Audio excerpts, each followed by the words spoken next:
Hello, fellow garden enthusiasts. Did you know ants can lift objects up to 50 times their body weight? Imagine your calm vegetable patch turning into their personal weightlifting arena. And get this, some ant species even farm aphids like miniature cows, milking them for sweet honeydew. Today, we're diving deep into the fascinating, and sometimes frustrating, world of ants in the garden. I'll be sharing more than a dozen natural, eco-friendly methods to protect your plants and reclaim your garden without using harsh chemicals.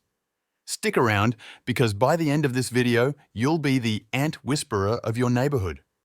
If you enjoy down-to-earth gardening tips, make sure to subscribe to our channel. It's completely free and packed with practical advice you won't want to miss.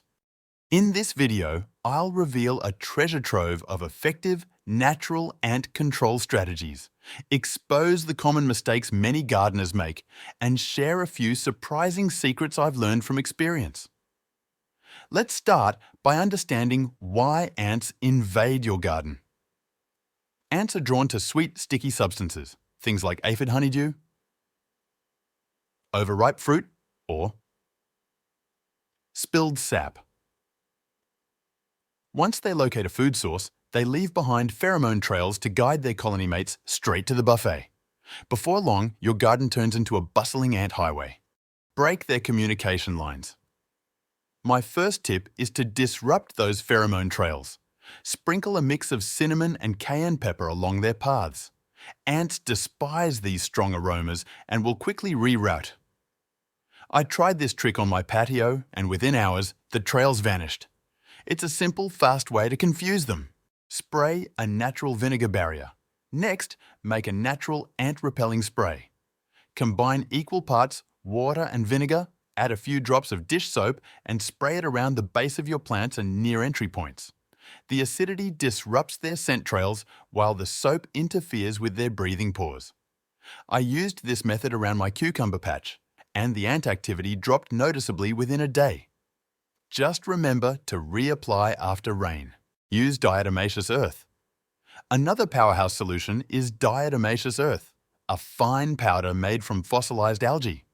It kills ants by dehydrating them on contact. Sprinkle it lightly around affected areas, but wear a mask to avoid breathing it in. Drown nests with soapy water. If you've spotted a nest, pour in boiling soapy water. Mix a quart of hot water with a tablespoon of dish soap and carefully pour it directly into the mound. This suffocates the colony and destroys their tunnels. I used this under my rosebush once and the ants never came back. Just be careful not to harm nearby plants. Target the nest precisely. Set up a borax bait. For a slower but highly effective approach, try a borax bait trap. Mix 1 part borax with 3 parts sugar or honey. Dissolve it in a bit of water and place it in a shallow dish where you see ant activity. The worker ants carry it back to the colony, poisoning it over time. I set one near my compost bin, and within days, the population plummeted. Keep it out of reach of children and pets though. Borax is toxic if ingested. Repel them with citrus peels. Scatter orange, lemon, or grapefruit peels around your garden beds. The citrus oils repel ants naturally and also enrich your soil as they decompose. I tossed some lemon peels near my pepper plants, and not only did the ants stay away, but the area smelled fresh and clean. Grow ant-repelling herbs. Certain herbs naturally deter ants thanks to their strong fragrance. Mint, lavender, and tansy are particularly effective. Plant them along garden borders or near plants prone to infestation.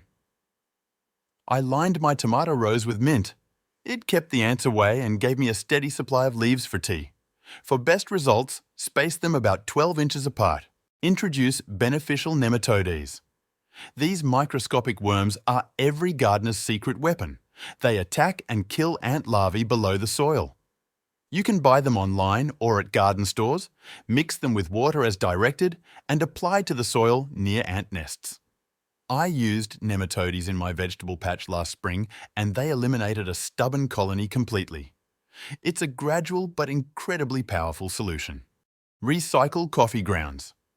Used coffee grounds make a fantastic natural deterrent. Spread them around plant bases or near nest entrances. The texture and smell keep ants from crossing, plus they add a small nutrient boost to the soil. Ants are clever, resourceful, and persistent. But with these eco-friendly methods, you can outsmart them while keeping your garden safe for pollinators, pets, and people. Remember, persistence is key. Natural remedies often take a bit longer than chemical sprays, but they build a healthier, more balanced ecosystem in your backyard. Another trick is to use cornmeal as a simple trap. Just scatter dry cornmeal along trails or near nests. Ants can't digest it, so they eat it and die off shortly after.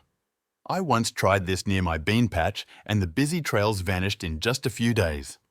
It's safe for pets, birds, and other wildlife, making it a gentle and eco-friendly solution. Next up, essential oil sprays. Mix 10-15 drops of peppermint or tea tree oil with a cup of water and a teaspoon of dish soap. Spray this mixture on areas where you've noticed heavy activity. The intense aroma overwhelms their senses and drives them away fast. If you grow plants in containers, try creating a moat barrier. Place each pot inside a shallow tray of water. The ants can't cross the water, effectively isolating your plants. Just top up or replace the water every few days to keep the barrier working. You can also invite natural ant predators into your garden. Birds and ground beetles love snacking on ants and their eggs. Add a small birdhouse or hang a bird feeder nearby and you'll notice a difference fast. I once set up a simple feeder near my garden and the local sparrows took care of a minor ant problem in no time. Leaving a few logs for beetles can help too. They'll quietly do the cleanup for you. Don't forget to remove the ants' food sources. Keep your garden tidy by picking up fallen fruit, pruning aphid-infested plants, and cleaning up spills right away. I once left a basket of overripe cherries outside and within hours, ants had taken over. A quick cleanup stopped the invasion instantly. In pest control, prevention is half the battle. Also, seal off entry points. Inspect for cracks or small gaps near your shed, greenhouse or patio and seal them with caulk or putty. Now let's talk about common mistakes. Many people spray random areas without finding the nest, rely on one method too long, or ignore garden hygiene. Spraying without targeting the colony might kill a few workers, but the queen keeps producing more. Using just one remedy, like vinegar, can make ants more resilient over time. And if you keep leaving food scraps or sweet residue, you're just inviting them back. I made this mistake once, spraying vinegar everywhere while missing the real nest. It didn't help until I tackled the source. Here's something fascinating. Ants can predict the weather. Before a heavy rain, they often relocate their colonies. So if you suddenly notice lots of movement or ants rushing around, it might mean a storm is coming. Use that as a cue. Apply treatments just before the rain hits to maximize their impact. Let me share a personal story. A few summers ago, my compost pile turned into a full-blown ant metropolis. I ignored it at first, thinking they'd move on. But soon, they spread to my squash plants, tending aphids like tiny farmers. Eventually, I fought back with a mix of Borax Bait and Soapy water, and within a week, the colony collapsed. Ever since, I've checked my compost weekly. Being proactive always beats reacting late. Now, for some advanced strategies. If ants are protecting aphids, simply wipe the aphids off with a damp cloth or blast them away with a strong jet of water. I do this on my beans regularly. It breaks their partnership fast. Also, rotate your ant control methods every few weeks. Ants can adapt, so switching between vinegar sprays, coffee grounds, and essential oils keeps them guessing. You can also try a molasses trap. Mix 1 tablespoon of molasses with a cup of water and place it near active trails. The ants are drawn to the sweetness, get trapped, and drown. I set this near my onion bed and caught dozens in a single day, a sticky but satisfying victory. To wrap it up, keeping ants out of your garden is all about consistency and variety. Break their trails with cinnamon and cayenne, spray vinegar, use Diatomaceous Earth, Borax Baits, citrus peels, repellent herbs, Nematodes. Coffee grounds, cornmeal, essential oils, natural predators, food cleanup, and sealing cracks. Avoid random spraying, mix up your methods, and keep things clean. Follow these natural tricks and your garden will stay healthy, ant-free, and thriving. Drop a comment below with your favorite ant fighting tip. I'd love to hear what's worked for you.